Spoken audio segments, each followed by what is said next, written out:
May kakaibang palaro sa Hong Kong na perfect sa mga sporty at foodie.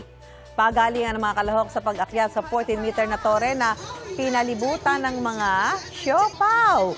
Habang tumataas, pataas din ang pataas ang katumbas na puntos ng mga nakukuha nilang buns. At kapag nakakuha ng siopaw sa pinakatuktok ng tore, pinaniniwala ang magdadala yan ng swerte sa pamilya. Mahigit isang siglo nang isinasagawa ang Chung Chau Bun Bun Festival bilang pantaboy raw sa mga sakuna at para magdala ng kapayapaan at kaligtasan.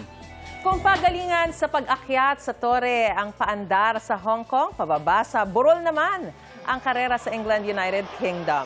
Ang mga kalahok kailangan habulin ang pinagulong na Wheel of Cheese.